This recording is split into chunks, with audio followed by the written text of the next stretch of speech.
नवीन नाशिक परिसरात गरवारे पॉइंट येथील रमाबाई वसाहत येथे प्यायला पाणी नाही। 8 दिवसात पाण्याचा प्रश्न मार्गी न लावल्यास महानगरपालिकेवर हंडा मोर्चा। नाशिक जिल्ह्यात जोरदार पाऊस कोसळत असून नाशिक शहराला पाणी पुरवठा करणारे गंगापूर मुकणे धरण ओव्हरफ्लो झाले असून परंतु नवीन नाशिक परिसरातील गरवारे पॉइंट येथील रमाबाई आंबेडकर वसाहतीत ही गेल्या 8 ते 10 महिन्यांपासून प्यायला पाणी नाही। पाण्यासाठी महिलांचे प्रचंड हाल। या संदर्भात आज दिनांक 27 ऑगस्ट 2024 रोजी येथील सामाजिक कार्यकर्ते आसिफ शेख यांनी विभागीय अधिकारी नवीन नाशिक यांना रमाबाई आंबेडकर वसाहत येथे पाणी पुरवठा सुरळीत होण्याकामी निवेदन सादर केले आहे।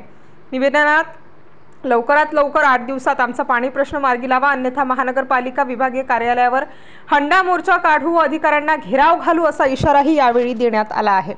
नगरसेवक निवडून आले तसं 4 नगरसेवक होते, एक कावेरीताई गुगे आणि राकेश भाऊ धोंडे आणि एक राष्ट्रवादीचा आणि एक शिवसेनाचा, असं 4 नगरसेवक होते। आता गेल्या 4 वर्षापासून तो लॉकडाऊन पासून तो आपल्याला तर माहिती आहे कोणाकडे कोणत्याही भागात नगरसेवकचं काही नाहीये, म्हणून आमदार खासदार वगैरे काय बघत असतील किंवा नगरपालिका बघत असतील। तेव्हा आता गेल्या जानेवारी पासून मी पहिला अर्ज दिला, पाणी नाहीये, पाणीचा आपल्या इथं कधीच झालेलं म्हणून मी पहिला अर्ज दिला होता। त्याच्यानंतर पण 1 महिन्यानंतर परत अर्ज दिला। ते प्रत्येक टायमाला गेलं का वारंवार उडवाउडीचा प्रश्न, आता येईल तसं येईल, तुम्ही थोडा दम धरा म्हणे। आणि ते इथं आमदारला फोन केला का आमदार म्हणतो तुम्ही तिकडे गेला का फोन करा, तिकडचा कर्मचारी ऐकल घेत नाही। नुसतं आता कालही गेलो, शनिवारी गेलो, शुक्रवारी गेलो आणि आताही गेलो, आताही अर्ज दिला। मॅडम म्हणतात तुम्ही परत एकदा अर्ज द्या, तरी परत दिला अर्ज। ते ताईंना फोन केलं, सरोजताई आयरनला, ते म्हणे त्यांच्या पीआयने फोन उचलला, ते म्हणे आता ताई मीटिंगवर आहे, तुम्ही त्या कर्मचारीशी मला बोलणं करून द्या। तो कर्मचारी फोन घेत नाही। राजाभाऊ वाजे आता निवडून आले, त्यांना फोन केला, ते म्हणे ते माझं काम नाही, ते काम तरी कोणाचे, मत्ता मागायला बरोबर सर्वांचं काम आहे, बरोबर आमच्या दारापर्यंत येतात, आमच्या बायांना पाणी नाही भेटत, काय नाही भेटत, तेव्हा तुमचं काम नाही का, हे कोणता प्रश्न झालाय। जर तुम्ही मला जर माझ्या ऐकून येऊ किंवा नाही ऐकून येऊ जर दुर्लक्ष केलं तर मी अंडा मोर्चा काढणार आणि प्रत्येक बायांच्या अंड्यामध्ये डिझेल घेऊन येणार आणि समोर तुमचा नगरपालिका समोर निश्चित आंदोलन करणार आणि पेटून घेणार स्वतः। कुठं पण जर पाण्याला गेलो तर आम्हाला पाणी देत नाही, मग आम्ही करायचं काय? कधीपासून समस्या आहे पाण्याची? आता आम्हाला जवळजवळ 1 वर्ष होऊन गेलेली आहे, पण मग आता काय करायचं, आम्हाला पाणी नाहीये। तुम्ही महापालिकेला काय निवेदन दिलं का? हो, आम्ही 3 वेळेस अर्ज दिलेला आहे। काय सांगितलं? आज पण दिलेला आहे अर्ज। काय हो बोलतात, ते येऊ म्हणतात, पण ते काही येत नाही। आमच्या इथं 4 नगरसेवक ते पण डोकून बघत नाहीत आम्हाला। हा, आमच्या इथं खूप मोठी समस्या आहे, आम्ही इथं डोंगराला राहतोय, आमचं कसं होणार पाणी नसलं तर?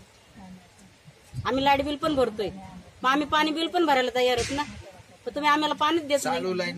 मग चालू लाईन बंद केलेली आहे त्यांनी आमच्यावाली, का बंद केलेली आहे? पहिले आम्हाला बिल येत होतं, आता पहिले आम्ही बिल भरत होतो, आता आम्हाला बिल पण येत नाही आणि पाणी पण नाहीये। मग आमची पाण्याची समस्या कधी सोडवणार आहे? जर आमची पाण्याची समस्या सोडवली नाही तर आम्ही तिथं येऊ, हंड्याचा मोर्चा काढू आणि मग बघा तुम्ही काय करायचं।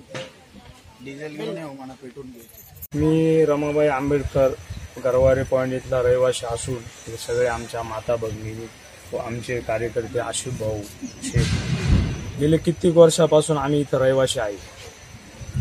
वर्षभरापासून इथं पाण्याचा एक थेंब सुद्धा येत नाही। कित्येक वेळेस अर्ज दिलेले, हंडा मोर्चा काढलेला आहे। पूर्ण नाशिक जिल्ह्यामध्ये पाण्याची टंचाई नसून नाशिक शहरामध्येच पाण्याची टंचाई जाणवती। आम्ही स्वतः खिशातले पैसे खर्च करून पाईपलाईनीचं वास स्टँड केलं, कित्येक वेळेस आंदोलनं केले, पण इथं सगळ्या लोकांचं दुर्लक्ष आहे। 4 वर्षापासून तर नगरसेवक नाहीचे, ज्या आपल्या आमदार मॅडम आहेत ह्या तर कधीही या विभागात आल्या नाही। खासदार तर आता निवडले, पण याच्या अगोदर पण खासदार आले नाही। अक्षरशः इथल्या सगळ्या महिलांना, लहान मुलांना एक भीक मागण्याची परिस्थिती निर्माण झाली। या आजूबाजूच्या कंपन्यांमध्ये जाऊन हंडा मागून घेण्याची परिस्थिती निर्माण झाली। रात्री बेरात्री पाण्यासाठी वणवण करावं लागतं। आता 1-2 दिवसापूर्वीच निवेदन दिलेलं आहे, आता निवेदन देऊनच आम्ही महानगरपालिकेतून इथं आलेलो आहे। तरी आमच्या समस्या कळकळीने महानगरपालिकेपर्यंत पोहोचवावा आणि आमचं पाण्याची जी गरज आहे ती पूर्ण करावा। आम्ही सगळं जर एवढ्या 8 दिवसात जर पाण्याची आमची सोय उपलब्ध नाही झाली तर आम्ही सगळे महिला व सगळे मंडळी रमाबाईचे आम्ही महानगरपालिकेवरती हंडा मोर्चा काढून तिथं धरणे आंदोलनास तयार राहू. त्याचे जे काय नाशिक स्टार न्यूज साठी प्रतिनिधी राजेंद्र दोंदे, नाशिक.